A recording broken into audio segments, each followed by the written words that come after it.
Yet another lovely week on DevCom, and today's conversation is very practical. Are you an African entrepreneur? Are you looking for funding? Are you struggling with getting the right funding? Today in the house, we have Francis Nasyomba, Chief Executive Officer at Raisin Capital. He's the guru in the house, so I hope you have your notebook and your pen ready, because we'll be talking to Francis step by step on what you've been doing wrong and how you need to do it right, hopefully to access your next funding. Francis, karibu. Thank you so much. Happy to be here. Asante. Loving the setup, beautiful. Thank you. Thank you so much. This is DevCom Africa. Yeah, and I'm happy with what you're doing. It's an amazing thing that you're doing, just being able to give the African story. So, Asante. Yeah.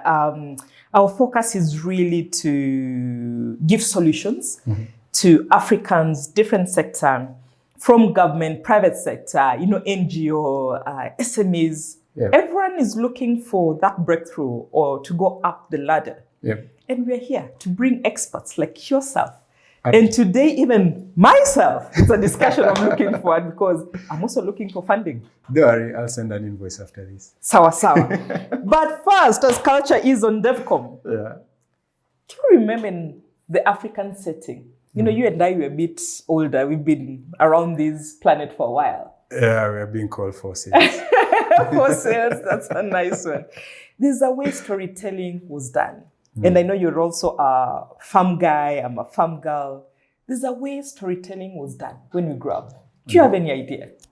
Yeah, and we used to look forward to it. So we'd be in the evening and always sat around a fire, maybe after a meal. And it always just started with conversations. Then somehow there's always the person, either your grandfather or your father, who told the stories and you'd listen to them. Yeah. He got it right. Always around the fire. There is a matchbox. I'll ask you to join me. Okay. I hope I don't get burnt. Maybe you're a town girl at some point, town boy at some point. Born in town, bred up country. So I'm a farm person. So today, on DevCom, every guest comes here, but you must first light up the conversation for us. Okay. And you are happy that Mr. Manis is lighting our conversation today. Okie dokie. Let's see your art. People come with different styles on how they do it. Let's see if you'll get Noel, I used to put on the fire the old school way where you light it and you have to blow it. This one, I hope I don't need to blow it. Let's see. Matchbox one gone.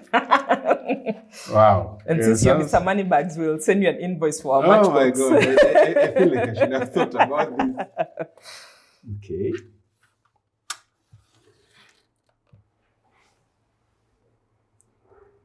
Okay, let's see if there's magic there. Okay, looks like there's hope. You see that it's stacking the fire. Francis is a pro. You should tell my kids, they think I can't. Oh, wow. Very tactical. You're the first one who has done it very way different. I did this. There you go. Huh? Our conversation is lit. Yes. Properly lit.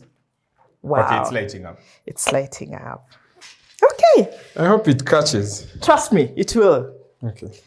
The way you've done it with a lot of strategy, it will. There, it's coming up. Thank you. That's my win for the day.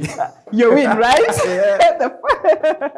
Then another thing, Francis, there was something that never missed in our homes. There's a symbol. You went to any African home, you found something. Food. Yes, food, definitely. Food is our business. Something else. Any hints? Oh, yeah. There's always the nice table the drum. Yeah. Sometimes it was on the side, sometimes it was on the center. Then we also used to have the little one. We had it Yes. as a coffee table. Yeah. Then we used to have the little drum. Yes. And that's why we have the DevCom drum. Okay. We want to feel your beats. People Okay. come here with different beats. Okay. I don't know if your beat is, the bougie beat of, money, or is it urgency, or is it just nice African beat? Yeah. Give us your beat. Okay, so will I need to explain it then? Or I Yes, just give you'll it? explain it. Okay. Give us the beat, then you'll explain it. That's a bit. Okay. Yeah. It's a staccato beat. Yeah. Why? So it's, I don't know, it's like this beat is stuck in my head. Like if I'm like, we're done or we're starting, I'm always like, okay, let's go. So it's building the pace, the momentum. And then I like something else to also. Oh, wow. And my brother says, if it's not well, it's not ended. Mm-hmm. So when you're in trouble and it's you feel like you're in big trouble, then it's not the end. Yeah. But when it's now good, then you can end it. Yes, got it. I have a new beat. Even me, when things need to move faster, just Yeah, like guys. interesting. Yes. Really nice to have you, Francis. Pleasure. Well, I'm really happy to be Yeah, here. and congratulations also. Raisin Capital, we've been following, doing commendable work. Of course, you started here. Now you're expanding, your wings. You're becoming Pan-African. Yes. And we celebrate young people who are movers and shakers. Thank on this you. continent. And you've walked this journey with us. You were there in the early days. And I think we met in some interesting circumstances. Yes. But that's exactly what life is. Like sometimes you meet people and it's not just that circumstance that brings you people together. So it's been 7 years now. Wow. We're building Raisin. Mm-hmm. We started it in 2019, then bam, COVID. Mm-hmm. Almost decided maybe we did a bad thing to start. Then when you start on picking up pace, then you're into elections, then again you slow down. But now 7 years, we're a team of almost 20 now. We have 4 different products. We serve more than 6 countries physically, more than 20 countries with the tech across Africa. So we're excited. Our job, as we say, is just to help African businesses access capital. How That are is you what we do. helping? Definitely from your name, Capital. Yes. But how are you doing it at Raisin? So at Raisin, we do it 2 ways, with advisory and technology. So the advisory side is maybe what most people know and where we started, to be honest. And if you ask me as an entrepreneur, the idea was I'll start this, do 1-2 transactions, make $1 million and go back to the farm. Then you start a business and you discover that's not how it works. So we right now do it across 4 engines. You mentioned engines early in the day. I was very happy that we're aligned on that. So we do capital raising, where basically we help a business to raise capital all the way from what do you need, who should we talk to, how do we package you, what story should we tell, all the way until you raise your capital and you have money in the bank. We also do what we call corporate finance advisory. Here is where, like you said, you're also looking for capital, but you're like, okay, before I start, what's my value? Yeah. Should I do forecast? Can I prepare just a document? Or I'm talking to so-and-so, what do you think? So that's the second one. We are working also more and more with development organizations. So the likes of MIDA, of MasterCard Foundation, who we are helping them in terms of the programs that they run on the focus on access to capital. So any program with access to capital, we support them in design, we support in sort of executing it, and also just operationalizing it. And finally, in the latest baby on the block, and very exciting, we have a capital raising platform, capitalconnect.africa. It's live, so you can go actually and sign up DevCom. And the whole idea was we discovered many businesses in Africa are wasting time. They're talking to the wrong people. They don't know what to say. They're not ready. So what we do in the platform is we give businesses access to investors. So there are more than 5,200 investors that they can access a database on the platform. We have 60 investors on the platform with more than $500 million that they're looking to deploy. We currently have 1,600 business, 1,600 registered across 20 countries that are looking for capital on the platform. You can value your business, you can have an advisory session, but the best thing we're focusing on is how do we make African businesses access capital cost effectively and in a time efficient way. So instead of you wasting time looking for capital, you do what you're supposed to do, which is run DevCom. I tell you, tech is power. It is. And we'll be talking about Capital Connect because I think it's a solution, it's an innovation that will benefit a lot of our DevCom community and many, many other people. But first things first, Francis. Yes, but sorry, my fire died out. What happened to the fire? I don't know. I can relight it. Yes. Now I need to build street creds for my people. Faith will think I can't do this.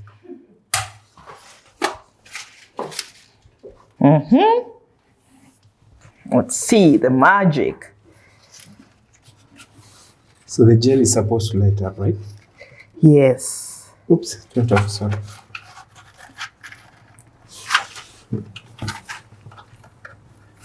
But I feel it blazing. Yeah, it's blazing a bit.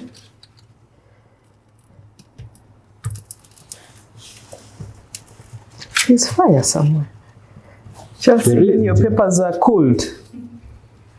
Hey, Moshi. Okay. Oh, there you go.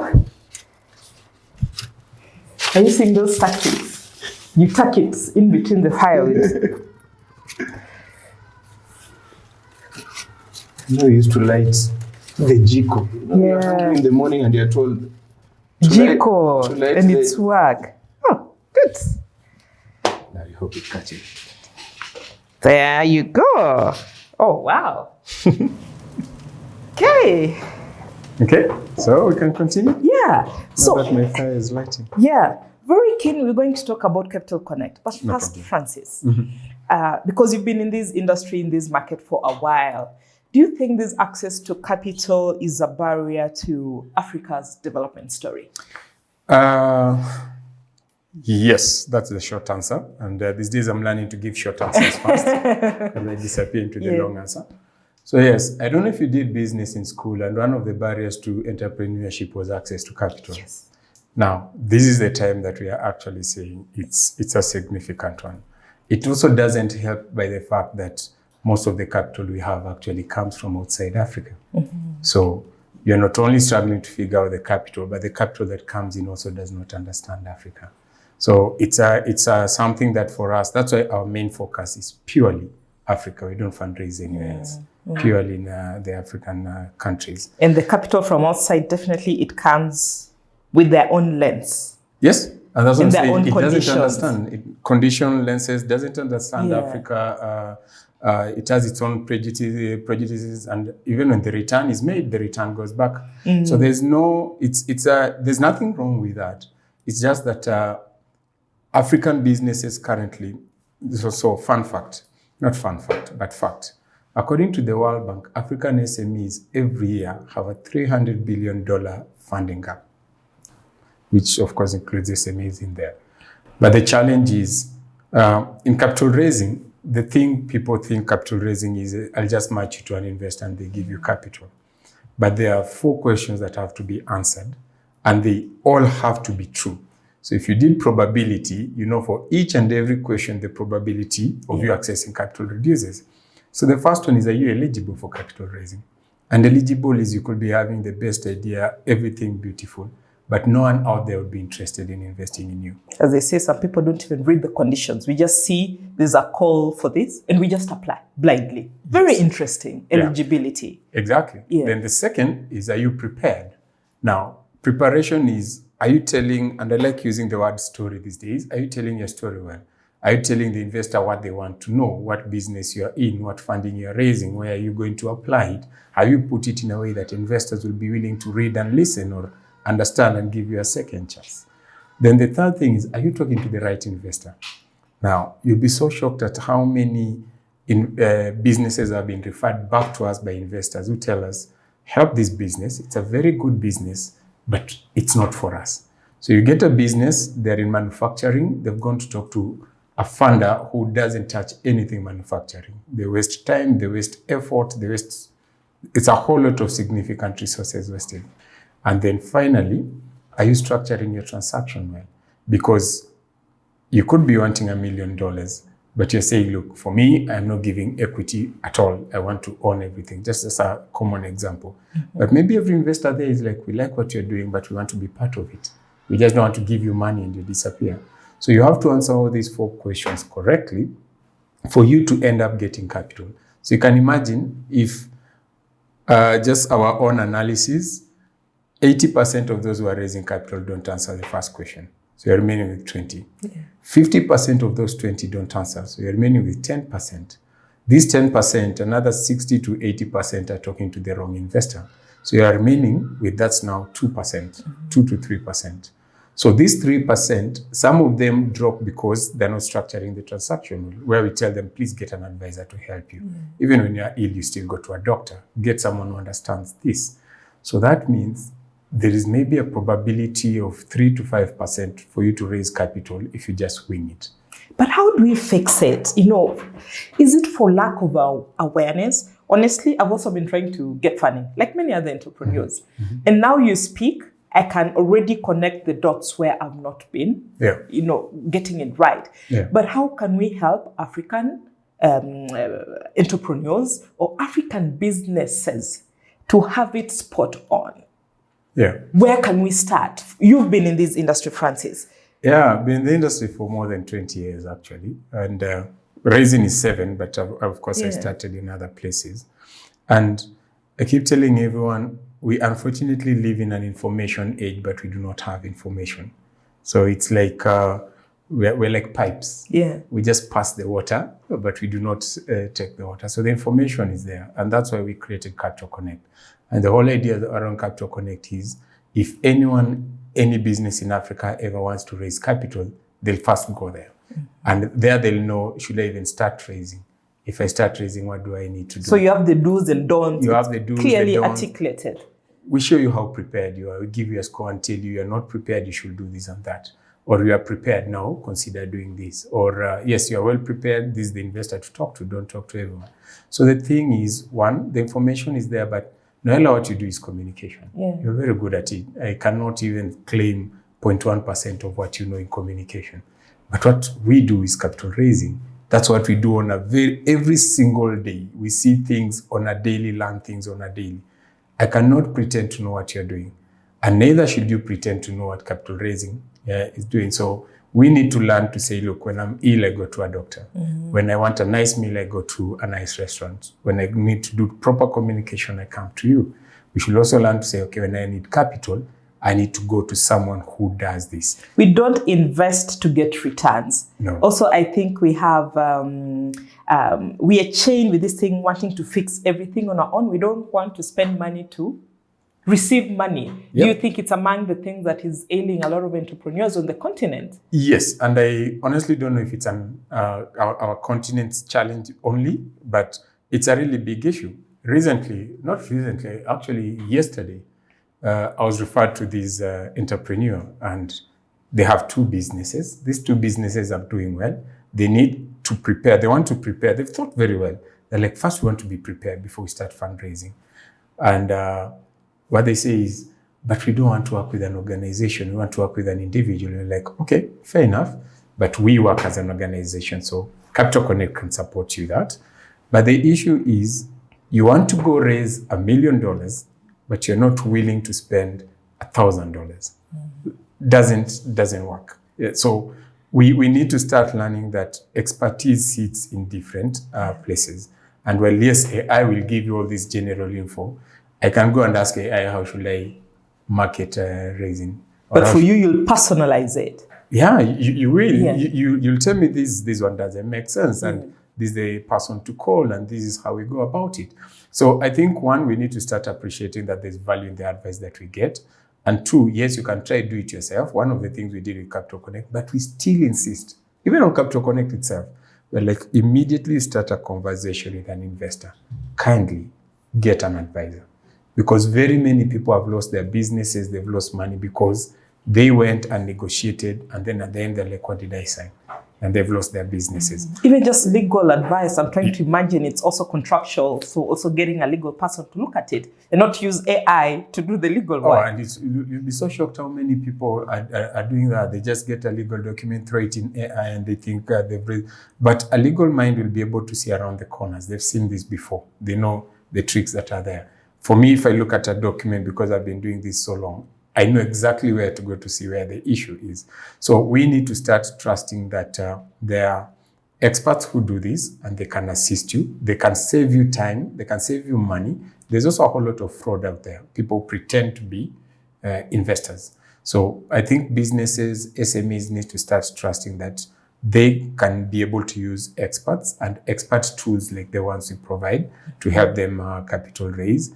And the final one that I normally tell every business is, you'll tell me you go to your banker to give you advisor. Your banker is not your advisor. Exactly. They are your banker. Exactly. So they're not your capital raising. Get money. Exactly. Yeah. Exactly. So on Capital Connect, the investors that are already loaded there, these are people you've done checks, background checks, that clean, good record, so that someone is not engaging, then later you find out, boom, I've been... Yes. So the short answer is yes, and I'll give a bit of an explanation. For the 5,200 investor database, we did our research. We have more than 500 investors that we know almost one-on-one, and those are the ones we are onboarding. Any investor on that platform has to be verified by us. We almost guarantee the investor. We know them, we know where they invest, we know their source of funds and all that. So any investor that you get matched on the platform, you know for sure they've been verified. We are now starting to do it also on the business side, so that when an investor talks to a business, they know. I can even see the verification report on it. It's a big challenge, Noella, and unfortunately it's becoming worse and worse, where people come and say, we can give you money, these are the nice returns, you don't need to pay us for this long. Then by the time you discover you've wasted time, you've wasted money, you've had so many coffees around, and there's no transaction. You should have taken that time to focus on the business rather than wasting time. Another example, an entrepreneur came to us and they're like, we want you to review a term sheet we have. So part of what our corporate finance advisory does. And so we told them, okay, agreed on the commercials. But even before we signed the agreement, we knew this term sheet. So we told them, okay, we were going to sign, but this doesn't make sense. They were like, no, give us a full report. Gave them a full report, feedback, because we did our due diligence and all. Feedback was, please, just drop this conversation. They were desperate for money. Long story short is they lost $80,000 in the process. God. They don't even pick my calls anymore. Because you tried to guide them. And we kept, literally beyond now our scope, we kept telling them, guys, don't even talk to us about capital raising, but don't go that path. You will lose money. Noella, we have been taught if the deal looks too good, it's probably too good. There's always a catch. There is. And how do people access Capital Connect? How is it chargeable? So Capital Connect, it's a web platform. It's accessible on the web. You can access it via phone, tab, or even on your laptop. www.capitalconnect.africa. It's free. What do you mean it's free, Francis? Nothing is free in this world. What do you mean it's free? You're connecting people to investors. People are getting $1 million and you're giving it out for free. What do you mean it is free? I'll tell you. What is the catch?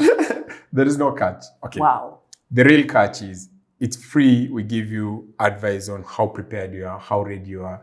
We'll tell you how many investors you're matched to, all that. So if you now want additional, like you say now, of these 200 you've said I'm matched to, then we'll give you maybe 10 for free, and the rest you're like, okay, we need you to pay. Now, the trick is it's far much more affordable. I can give you 200 investors, but we're giving you access to those investors for $40 in a year. You can imagine how much time you'll spend to just get 5 investors trying to Google and search for them. Exactly. So that's one. We give you automated advisory. The AI is now up. And you may say, no, I want to talk to someone, human-led advisory. So for that session, then we'll say, okay, I think it's actually $50. Why do you subsidize it to that point? I'll call it actually, it's as good as free. I like that you said it's free. Why do you do it? Yeah, so why we do it, maybe if you allow me, it comes from where the platform started from. It started from a frustration point. Okay. Out of 9 businesses that came to us to raise capital, out of 10, we declined 9. And we declined them because they didn't fit, they could not pay. Let's just make it simple. But we saw they needed this advice. So we're wondering, how do we support them? So the idea became, create a way you can offer them this advice without having to burn your resources so significantly and support them. Depending on who you ask, there are almost 125 million SMEs in Africa. And out of those, there are around 45 million, which are SMEs. So our aim was, can we be able to serve even just 10% of this? Yeah. And the best way to do it is give them an affordable way. We don't want we don't want someone to say, I wasted a whole year trying to capital raise because I didn't know what to do. You're like, no, just go to the platform in less than an hour. You'll know who to talk to. You'll know what you need to correct and all that. And maybe at most it may cost you $50. So change. Yes, that's not even one meal with an advisor or an investor, or the time you waste going across town to talk to an investor who will not even listen to you. So that's the whole idea. So the whole idea is to make it a scalable product. Like I said earlier, we have businesses across 20 countries, and we have not cracked the surface of how many businesses need to be on the platform. So we have, I like that we are seeing more and more women-led businesses, more and more youth businesses, and early stage ones. But our current main aim is what they call the valley of death in fundraising. Now, the valley of death, when you raise capital, if you're raising anything below $50,000, believe it or not, there are very many people who fund you. If you're raising anything above $3 million, again, believe it or not, there are very many funders who fund you. And it's something to do with fund economics. Below 50, it's mostly grants, family, friends, and the famous fools. We'll talk about that. But now, this value of death is anyone raising between $50,000 to $3 million. There are few investors because it's painful for them to get the right pipeline. And that's what we also created, because we are giving the investors quality pipeline. Yeah. The managing it becomes a problem. The businesses are not well prepared. So it's a lot of work to even invest in them. And we figured if we do a good marketplace, we will solve this problem not only for businesses, but also for investors. And we now even give advisors access to these businesses so that they can support them. So it's a proper full marketplace. Wow. Yeah. And at the tail end, you will take us through Capital Connect. Yes. So that people see it on the screen, how they're able to maneuver. We'll do that. There's this thing about equity that everyone is afraid. Yeah. Why are businesses afraid if someone is giving them $1 million, but they don't want to let go even 5%? Yeah. Where is the fear? From a financial expert position, is it something that people need to embrace more? Is it just an African issue that people are afraid when someone says, okay, I'll need 5% stake? I think all of us, and I like saying this because I'm an entrepreneur, so I have the moral authority to say it. Most entrepreneurs, we start businesses and we say we are looking for being independent. But the one thing we don't say as entrepreneurs is we also like control. We actually start businesses because we think we can control what we're doing. And in the process, that control is what messes up. So there's this common adage of, do you want to own 100% of a cookie, or do you want to own 50% of a big cake? So people need to start appreciating that. Now, if I'm going to give you funding, $1 million, 10 million, 500,000, doesn't matter the amount, there has to be something invested in. I need to see some form of return, whether it's impact, whether it's money, and I need to have a way I can control what you're doing so that I don't lose my money. I think we need to just start accepting that. What's that saying? He who pays the piper calls the tune. Yes. So we need to appreciate that for someone to give you money, there's something they need. They need to be able to see that. They need to be able to have visibility.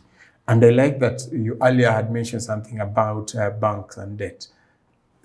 Bank debt is good, yes. It's a form of financing. It's not the only one. it has its own risks. If it's here's your money, make sure you pay me back with my interest.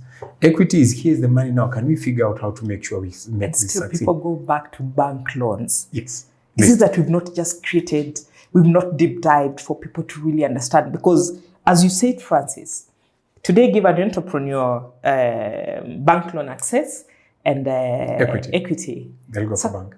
Is it because we are used to just taking bank loans and we don't see the bigger picture of having someone coming on board, pumping money, you give a stake, but you still have the majority control? So it's a bit of a number of things. One, it's culture. We are used to being funded with banks. Secondly, to be fair, also our investment markets are not as developed as let's say in the US and all. There's so many private equity firms. There are so many angel investor networks. We are starting to have them in Kenya. I think we know of 2 major angel and now networks. let's talk about those angel investors. Yes, and we will. And it's like, because we lack options, the only solution is banks. But if you go to the bank, an RM the other day called me like, we're willing to give you facilities, and like, let's not waste each other's time, because I know you're going to ask me for security. I'm not going to give you that. So can we just say this will not work and figure out how to do something else? So I think it's where we come from. It's what's available, but most importantly is also the lack of information. There's so many different sources of funds, but in our minds, we grew up seeing bank loans. I hope the young generation is starting to see what other opportunities Talk to us about those sources, because as you say, our minds are stuck with bank loans. What are the alternatives, and what is the value? If you say angel investors, what is the value of engaging? There are a lot of startups, young people, great ideas. They're not failing because they don't have ideas. They're failing because they don't have that financial engine to bring those ideas, to life. So talk to us about the alternatives. Where should people be looking also? And allow me to talk to it based on the phases of a business. So if you have an idea right now and it needs a bit of capital, or maybe you've started doing something, the main person to give you funding are what I said earlier, the 3 Fs: friends, family, and when they call them fools, most of those fools have made so much money because they trusted in an idea. The early investors in Uber, Airbnbs, and all that. So those are the 3 people you talk to. Why? They're not investing in your idea. They're not investing in the business. They're investing in Nala. I know Noella. I know how hard she works. I know her vision. So I need $1 million shillings. Like, okay, here's $500,000. You go do what you're doing. Give me this stake. There's that. Friend, family, and fool. Then you go to the next stage. The idea is starting to take food. It's starting to carry on. You need to prove the concept, or maybe you've proved the concept. Then you want to do a bit of scaling. Then that's where the angel investors come in. Now, the angel investors, most of the time is, okay, let's agree on a stake. The value may not even be there. We like your idea. We like how you're pushing. We like what you're doing, the structure you've taken. Here's some money. You go do what you've said you will do and grow. Now, after the angel investors, you have what they call the venture capital firms. Now, unfortunately, when you talk about venture capital, everyone thinks tech. I keep telling people, tech is not the only business around. There are very many businesses. Israel market has made us think venture capital is just about tech because it's thrived in that. And that's the problem. But now venture capital, the whole idea of venture capital is they come in when you're still a little bit more risky. And they tend to want, we call them outsized returns. So they'll take big risk. They say out of 10 investments they make, maybe only 2 or 3 will make good returns, but it will compensate for all the 10. And then as you go, then things start stabilizing. Then you have the private equities. They want stable businesses, proved concept and all that. In the process, you can now mix it up with their bank debts, because now banks are happy with you. They see attraction and all. And then you can also now choose to even now go into public. You can raise corporate bonds. If you're a big firm, you can go list. Right now, the Nairobi Stock Exchange has what they call the GEMs, which is you can list the small entities and all. So there is a whole path. Now, those are just a summary, because if we start cutting and dicing each and everyone in there are very many. But the idea is bank debt is not the only source of solution that you have. And the most famous one that we ignore is actually self-investment, where yes, we made a profit, I'll not draw it out, I'll put it back. So you keep plowing it back. It's painful. It's one of the most expensive ways. And it's also the riskiest, because if everything fails, then it collapses. Francis, from the beginning, we said today's episode will be as practical as it can get, so that people are able to understand. Because at times with the financial experts like yourself, Yeah. People feel we are losing them. We are not even understanding. Yeah, what are you saying? Yeah, what are you saying? There's so much jargon. Yeah. I really want us to pick an example. And maybe you can just pick an example for us of a business. Yeah.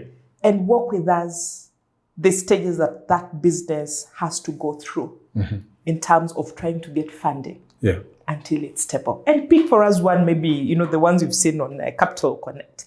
Because then that way it'll help people visualize and immerse themselves in that practical example. Yeah. So I'll pick one of the recent transaction, and maybe I shouldn't mention the name, but anyone can infer.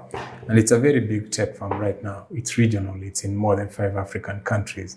They're doing amazing things. They have a very big brand. They're growing. And recently, they've just gotten an investor. But what we don't see is this business started 10, 12 years ago.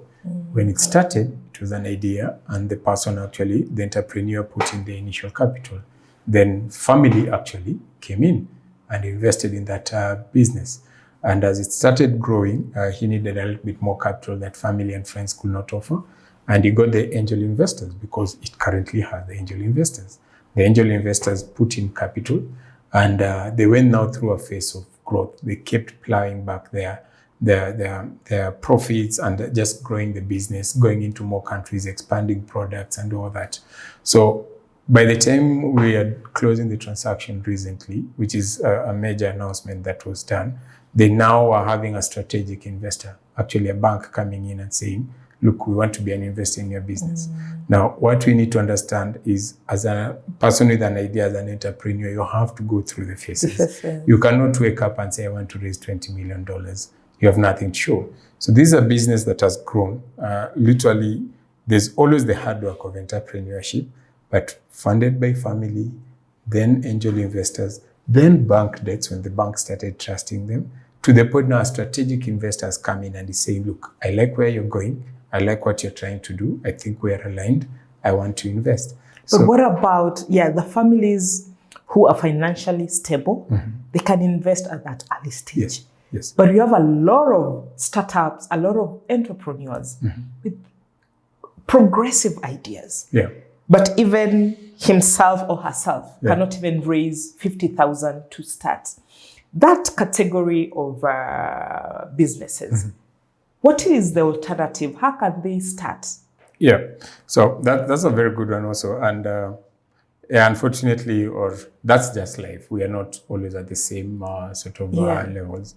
But the one thing that we don't see, and I may not have mentioned it when I was talking about the classes of funding, is there's also a whole lot of grants out there. A significant lot of grants out there. And most of them are very specific on what they want. They may want a women-led business, youth-led business, maybe clean energy and all that.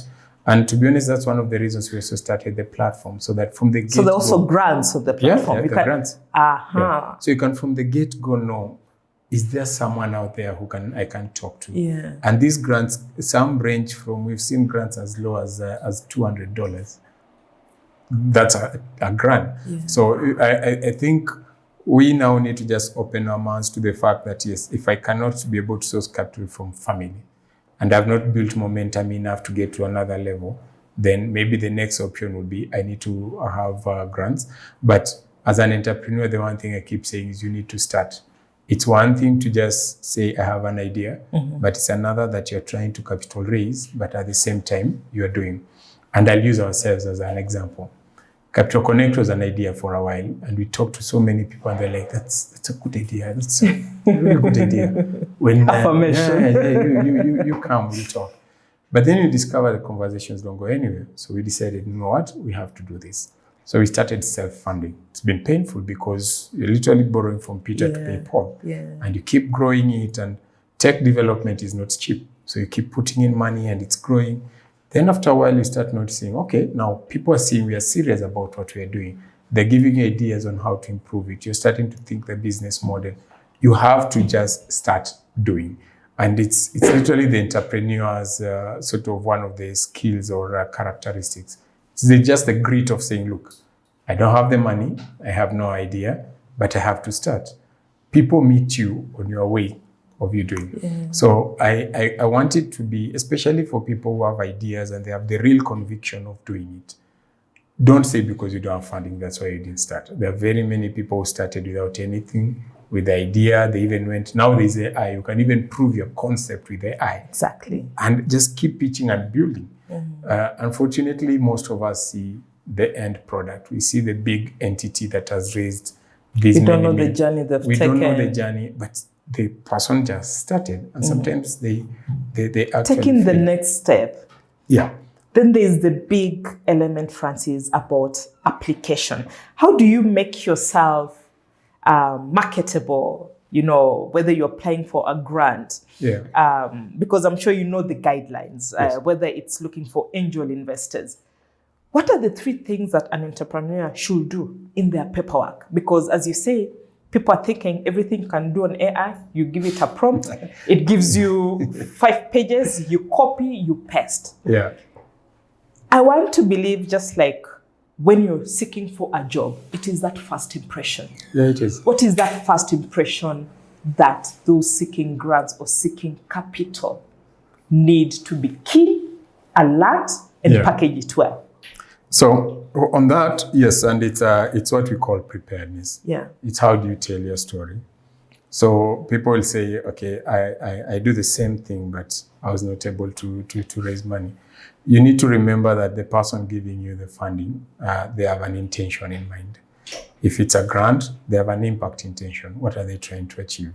And you need to be honest. Are you answering that intention, or are you just winging it? It's almost like applying for an accountant's job, yet you're a nurse. and you're like, no, you know what, I'm just looking for a job, I'll just apply. Maybe they'll even get frustrated. Why are we wasting time looking? You need to understand what's the investor looking for. So if it's a grant and they're saying they want clean energy, and let's say they want youth-led, and you don't fit any of the criteria, then most probably there's nowhere you're going. And it's okay. Not everything fits you. But now also how you tell the story. So if it's a grant and they want the clean energy example, but they want impact, and maybe for them impact is being able to make sure that you can serve more low-income households, then give them that data.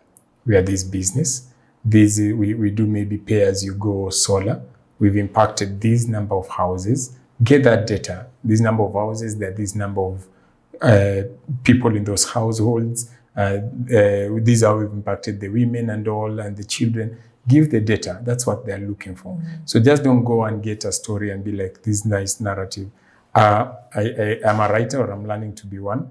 And these days, it's something I hate most is starting to read the story and I figure it's AI. And I was telling someone. And you can always know when it's AI. You can. And that's why many people these days are very long posts. I'm like, can you stop it? Just tell me what you want to tell me. Yeah. And can I enjoy what I'm hearing? So you can't just prompt and then say, okay, they said they wanted this, so here it is. Give your actual data. So and tailoring your story. And then, now that's the word, the story. Yeah. We tend to be shy to give our story, especially the failures and all. Give your own story. Your stories, we may be in the same industry, doing the same, but our stories are so different, and maybe that's exactly what the investor is looking for. So if you come on the information side, we have a long list, checklist of, and a pitch deck should have these and these and these. So there are those guidelines. They're all there. And even if you look at Capital Connect, that's one of the things. We tell you upload your document and we'll tell you if you've covered everything. But now beyond everything under one roof. Yes. Beyond that is tell the story, because they'll read, they like it, then they'll be like, okay, so let's listen to Francis. Now, if they hear you and they're not connecting that and what you're saying, and also, secondly, is just trusting you. You need to be genuine on what you're doing. Unfortunately, there are many entrepreneurs out there whose business model is raising capital. And they raise capital not for the intention of growing their business, but that's just extracting it. Yeah. It has done a bad number on many businesses that now raise. Always catches up. Catches up, but also now the genuine guys are also suffering. Yeah. Because investors also want reporting. They want you showcase the progress and everything. You can never cook forever. No, you can't. At some point, it's going, and we've seen it. We've seen it in the work that we do. And at the worst part is, now the guys coming behind are getting a bad deal, because every investor now just ups their level of scrutiny, which makes the guy who could have succeeded and done a good job with the money lose out. Spoiler alert for other genuine people. Yeah. Let's go to the wheel of insight, Francis. On your right, we have a wheel. Don't worry, it's not. You're not going to win $1 million. I can guarantee you that. Hoping for that. But we're gonna have some very interesting insight from that wheel. I'll ask you to stand up. Okay. Yeah.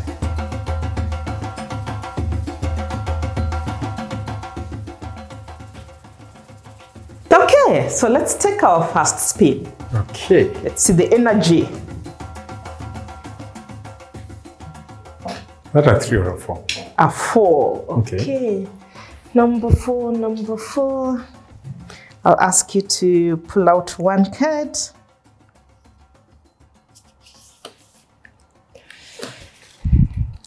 Wow. How can policy ease access to funding in Africa? And I'm glad that question has come up. Last year we had a conference and we discussed this quite some. So the challenge we have with our policies is our policies tend to be, the challenge with Africa is we are one big continent, but 54 countries. The opportunity in India is one big continent and one country. So they make a policy and it covers across. So we need our policies to start allowing capital to move from one country to the next without much pressure, allowing where most of the funding is seated, which is pension funds, to start moving into private equity, private debt, and basically private investments. Also, in terms of policy, we need to be able to create sort of an environment which allows for early stage businesses to start thriving. When you're an entrepreneur and you start out and it's already stacked against you because 95% of businesses fail. So you need at least good policies that say, okay, we'll give you a bit of room when it comes to maybe the taxes to survive the early periods and all that. You can carry your loss for maybe slightly longer time. But we need to know that for any business you start, there's an average, maybe minimum 3 to 5 jobs you're going to create, which has now a ripple effect. So policy is big. And I think the policy makers need to understand from the investors, from the businesses, from the advisors, what should happen or what policies should be in place. I actually like that question because it's something we've been talking about. Let's take another big spin. Okay.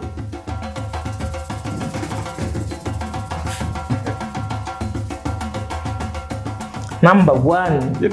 I see in school you're... I was always number 1. Top my daughter knows that. Although they say all of us seem to have been number 1, but I was number 1. I'll take this. Okay. Wow. Okay.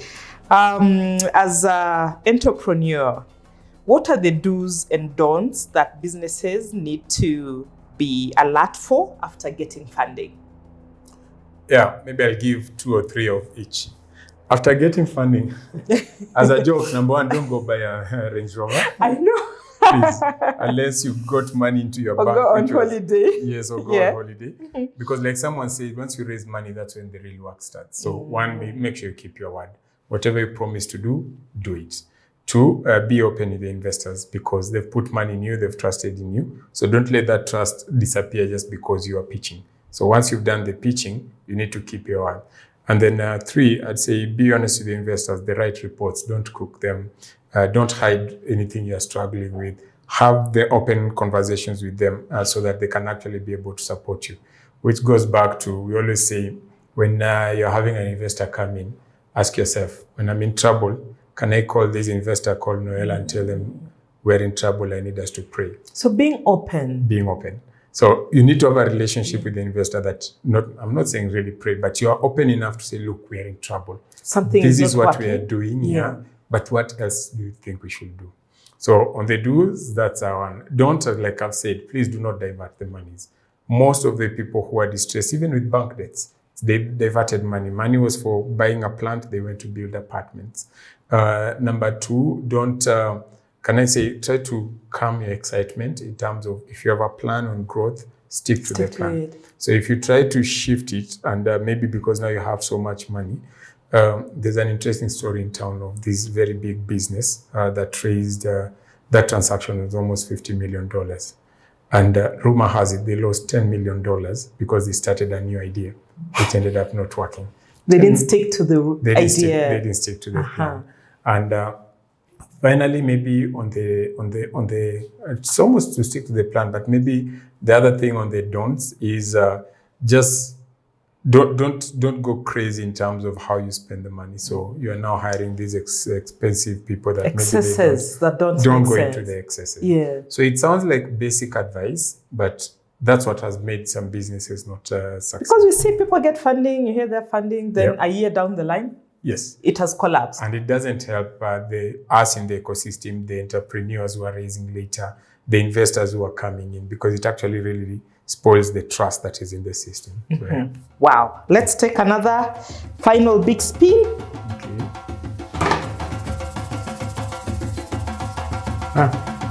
That's Hi.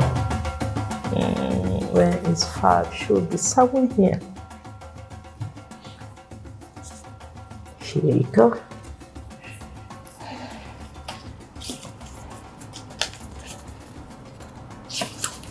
I'll go for this. Wow, very interesting what you're talking about. Many businesses collapse after getting funding. What does fund management mean? Yeah, many businesses collapse. One, maybe the intention was not really there to raise the money for the right reason. So maybe they raised the capital, but the intention was to divert it. And unfortunately, there are people who do that as their business model. Fund management means keeping your word, the right reporting. Make sure you report what you've agreed to be reporting. Make sure you communicate the risks and the exposures you're getting. Make sure the strategy that you developed with the investor, you're actually sticking to it. And if it doesn't work, you shift, but you also keep them in the loop. And I know you said this earlier, but not going overboard with the excesses. We've seen examples of people who raise money and all of a sudden their payroll increases 5x. Yeah. That's because they decided we need this and that. There's money is overflowing. All of a sudden we're all driving Range Rovers and all, but most importantly, it starts messing with your culture, it starts messing with your momentum, you start losing good people. And this is human. I think once you raise money, you really need to figure out how to manage who you are as a person. So your arrogance needs to be really maintained, because while they say you really know a person when they have money, I think it's true, because that's when they're confident enough to show you who they are. Exactly. Yeah.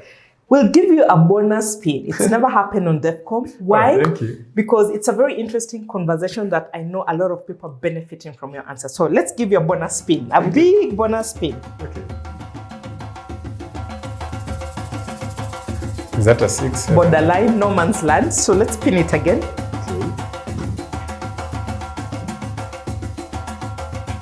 Okay. 8 here.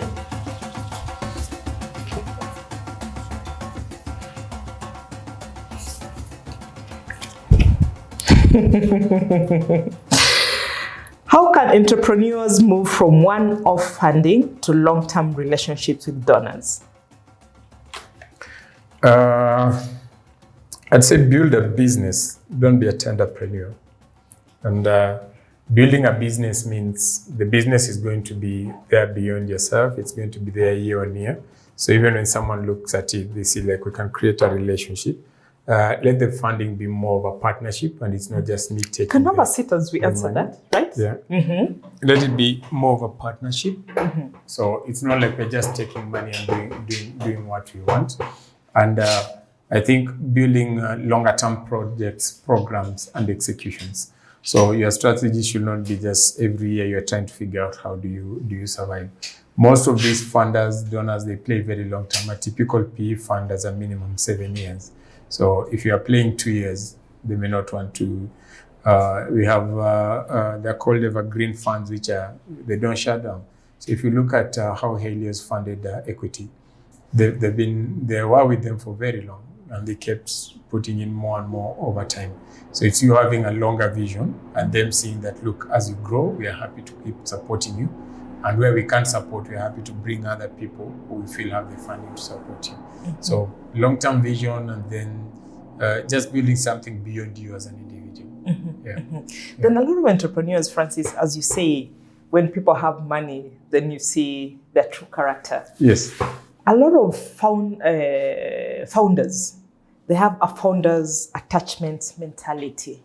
So there's $2 million, but they want to control the money. Yeah. They want to be the last person who gives it a tick. Yeah. How can they build systems? How can entrepreneurs who get good funding build systems that work to deliver on the project, as opposed to founders having this control mentality? Their finance, their procurement, their communication, their spokespeople, their everything. So I'll give you an interesting story. There's a time I was in court. We were doing expert, an expert witness role for a court session.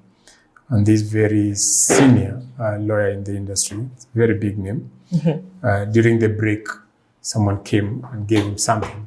He removed from the envelopes, then he looked at it, then he signed. I peeped, and he was actually signing a check. And of course, the attaching documents, I think he was paying pay as you want. So I'm sitting here, I'm wondering, why would I, as this very senior lawyer with almost 50 staff on my team, have to deal with every single thing? I think it goes back to, as an individual, as an entrepreneur, saying, okay, look, I need to let go. It's the one hardest thing. Entrepreneurs, I think, we like control. So you fighting and having that cognitive dissonance to say, look, for me to let this baby to grow, I literally need to let it go. It's almost like you're taking a kid to school. Like for her or him to grow, they need to go out. It's risky, it's scary. You don't know if the teacher will do the right thing. Maybe they won't feed him very well the way you like. Maybe they won't talk to him, but you have to take that risk. So many businesses, and unfortunately we've seen very many businesses that collapse after their founders either get sick or exit, or it's because we never just learn to say, I need to let go. And the best way to let go is a controlled sort of release. And that's where you mentioned systems. Where you say, look, I need to have the right systems. I need to trust people that they can execute. Then let me keep giving them the direction and the vision. But many entrepreneurs, I think, are scared maybe they may lose money, maybe mistakes will happen.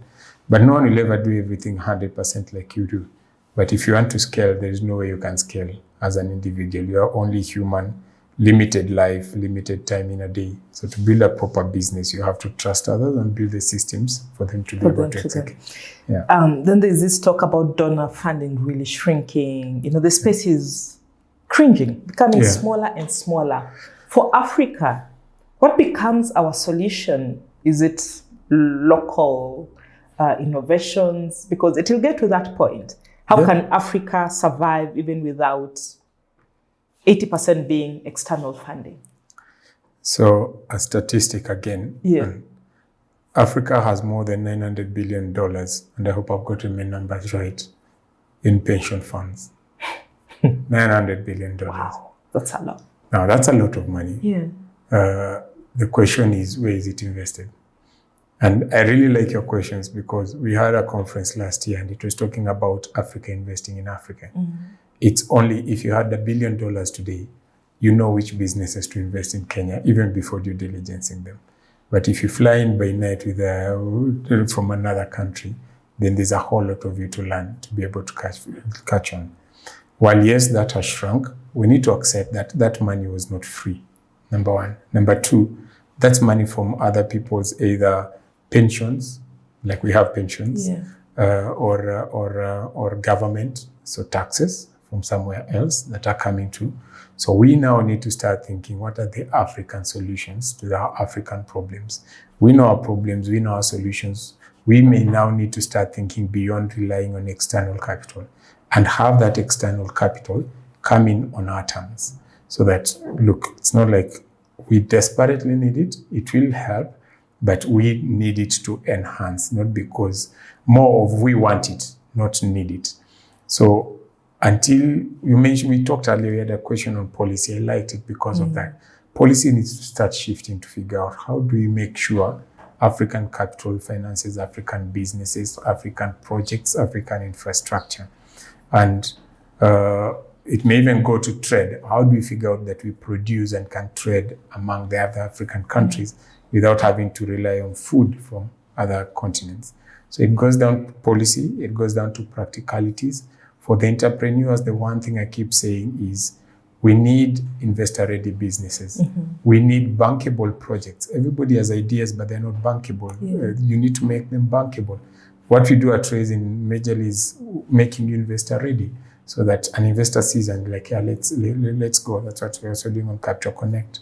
For the big projects, there are very many big projects out there, and the statistic we got from AFC was almost 80% of projects are not funded because they're not bankable. They've been done, money has been spent on time, they've been presented, but they're not bankable. No one is going to fund them. So we need to know that work needs to be done to be able to attract capital. Bankable means they cannot be funded. They don't meet the criteria. Yes, exactly. So will government loans be a solution if you're thinking of African solutions? Because government, they raise their funding a lot from local, revenue. Yeah. It is my tax and your tax. Yeah. Can that be a solution? We've seen even here in Kenya, there is, where the innovation funds, apply. Is that a solution if they're modeled in such a way they empower and they don't shrink businesses on the continent? My argument is no. Okay. Why? My argument is Isn't it an African solution? Because it is an African solution, but government's job, in my opinion, is to create the environment that allows for businesses or free markets to operate. Yeah. So create the right environment for investors, have the right policies to channel capital in the right places. For example, I think right now we're at 5%. Pension money can go into private equity. Maybe make it 30%. Then pension funds. Now, you increasing it from 5 to 30, that 5x growth alone releases a whole lot of this capital into private businesses. I'm okay with what the development types of institutions do, which is sort of to catalyze some investments and all. But I don't think government should be investing or giving away. Government, in my opinion, does not have the resources, the capacity, and the full execution capacity to invest and follow through. But that money in a private sector, by the time I'm investing in you, I have due diligence to you, I believe the idea, I believe you're going to grow. So even though government may try that, that's not their core competence. So for me, I think government create the right environment, the right policies, catalyze. I'm happy for you, catalyze. Maybe joint invest with private investors, but just know that your core competence is not investment. There are people with that core competence. So if you have these three things in place, you'll release far much more capital without having to take taxes and having to again deploy. If you look at non-performing loans, on average for the banks, for grants, and for government have the highest Hustler Fund. Highest and non-performing loans. Yes. So Yeah. you want to avoid that because literally that's giving out money and it's not coming back. And also, you see citizens become entitled. You give me the soft loan, but it's my taxes. So I can choose not to pay. Yeah. But you can see the discipline they have when it comes to the bank loans. It's different. And donors. You are afraid because the deadline is approaching. Yeah. Francis, we need to have another episode of this conversation. Thank you. It's a very rich conversation that I don't think we can just shrink it in one episode. So afterwards we'll talk so that we see how do we do part 2. Yeah. But first, there is a canvas behind you that you must sign to be a DevCom champion. Then just before our outro, on the screen, you're going to take us through Capital Connect. Okay. It's one thing to talk about it, but at times when you do it practically, then people can know. When they go to the site, then they know how to find help, find documents, and find so and so. Okay. I'll ask you to join me. Let's see, I think there's a marker here. Let me push this a little bit inside. So there's this canvas. Okay. This is where you commit, and I think you've already committed in action, Francis. Yeah. Your product, Capital Connect, it's an already commitment. We're just waiting when you will come. And now put that commitment into writing. You're the Africans, you're celebrating, creating solutions for the continent, creating solutions that take the continent to the next level. It's always about moving that development needle. Yeah. When more entrepreneurs are funded, they have capital, then it's more employment, more income, more many things on the continent. So, our first left-handed person. No, I'm not. Oh, I saw you. Okay. And I'm a very, don't say it, I'm a very good at writing. Okay, let's see. So pick a corner. Pick a corner. Pick any corner where you want to be. You'll put your name. You can add a message if you want. You can see some of your predecessors have messages. Then you sign it. I'll do it here.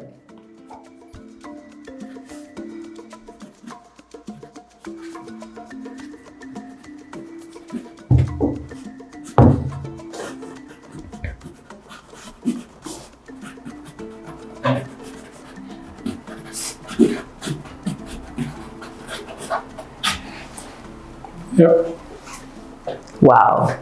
Africa, yes, you have a very nice Africa funding Africa. Africa funding, I couldn't read the funding. I saw Africa. I'll leave it. Look at the Africa. Africa funding Africa. Wow, join me here. Yeah. Okay, and today, this year, we've been having our guests do for us the outro. For me, I think the takeaway from this discussion, and I'm sure it's for many entrepreneurs and businesses watching us, indeed, capital rewards preparedness, right? Yeah. And funding does not fail businesses. Misunderstanding capital is what fails businesses, from just what we've spoken. Very true. But that's your camera. Please give us your parting shot. What is that one thing, two things you want to tell entrepreneurs of the continent? Yeah, so first I want to thank you for having me here. And I had a really good time. So if you see me hanging around coming for a cup of tea, do not mind. But maybe I'll say two things. One, Africa knows its problems. It knows and it knows the solutions to those problems. So the thing is, Africa needs to start implementing the solution. We need to start moving. At Raisin Capital, that's exactly what we're doing. We're helping African businesses to access capital, and we do that through advisory and technology. The second thing is Africa needs to know that many of these solutions are within the boundaries and the borders of Africa. So even as we look outside for solutions, we should also look within for some of those solutions. Happy to be here. Thank you, DevCom Africa, for inviting us. Looking for an opportunity for us to do more together. And whoever is out there and you're in Africa looking for capital, Raisin Capital has a solution for you. Thank you. Raisin Capital, look for it. What is the URL? Raisin.co.ke. And Raisin is without the G, R-A-I-S-I-N. R-A-I-S-I, Raisin. Yes, Raisin, without the G at the end. Yeah. Then you have Capital Connect. Honestly, this is a place you need to be. You're looking for funding, you're looking for grants, you're looking for angel investors. Capital Connect. And we're going to take you through the demo right away for you to know how to, maneuver the platform. Definitely. Welcome to Capital Connect Africa, Africa's digital capital raising marketplace. Our mission is simple. We make capital raising faster, more affordable, and more efficient, while helping businesses become investor ready. Getting started on Capital Connect is easy. Just follow these simple steps. Step 1. Sign up using your email address and create a secure password to verify your account. Step 2. Complete your organization's setup details. Step 3. Build your profile by completing our assessments: investor eligibility, investor preparedness, and impact assessment to understand where your business stands. Step 4. Visit your dashboard to view a snapshot of your investor eligibility and preparedness score. Step 5. View your detailed report to understand the reasons behind your score. You can edit your submissions anytime to improve your eligibility. Step 6. Download professional reports for pitches, internal planning, and grant applications. Step 7. Generate a downloadable fact sheet for your business that you can present to investors. Step 8. See the number of investors you've been matched with based on your business stage, sector, and needs. Step 9. Engage with investors. Receive feedback and understand why an investor said yes or no, and refine your approach. Step 10. Upload your company documents and have them stored in one place. Your documents are fully secure and visible only to you. Step 11. Explore our one-time services, including book a one-on-one advisory session with an advisor at $59.99 and get personalized insights, expert advice, and tailored strategy. Get full investor database access at $49.99 and connect with over 5,200 African-focused investors, and get our business valuation service at $99.99 and get to know the worth of your business instantly. Need help in navigating the platform or have questions? Use the in-app chatbot on for guidance. Sign up on Capital Connect Africa to start your investor preparedness journey and connect with verified investors. Visit www.capitalconnect.africa to get started. Thank you so much. Thank you, everyone. As they say, Francis, again, many things that helps us to remember our African culture. Yeah. You went to every household, you're given something. Right. Maybe sweet potatoes, you're given some vegetables. The community are given a chicken. Yes, our community, you're given a chicken. Yes. Maybe have some nice fried chicken in here, you never know. So this is from DEFCON Africa. Thank you so much. A small token Thank to you so appreciate much. you coming. Thank you. And I really being part of appreciate. the DEFCON champions. Thank you. As we said, we'll be seeing you soon. Definitely. It's a very hot, sweet conversation that we need to unpack it for people to understand and give people solutions. Thank you. It was nice having you. Thank you so much. Asante. I truly appreciate Until next time, please follow us. We're happy our community is growing. We'll have you more and more experts like, Francis. Watch out for him. He'll be back soon. Keep sharing, keep supporting us. Again, if you have these wonderful African figures that you need them to appear on DEFCON, our email is below the screen. Just write to us and you can be guaranteed we'll bring him to DEFCON Africa, because DEFCON Africa is where the rhythm is. Oh, conclusion. That's a nice one.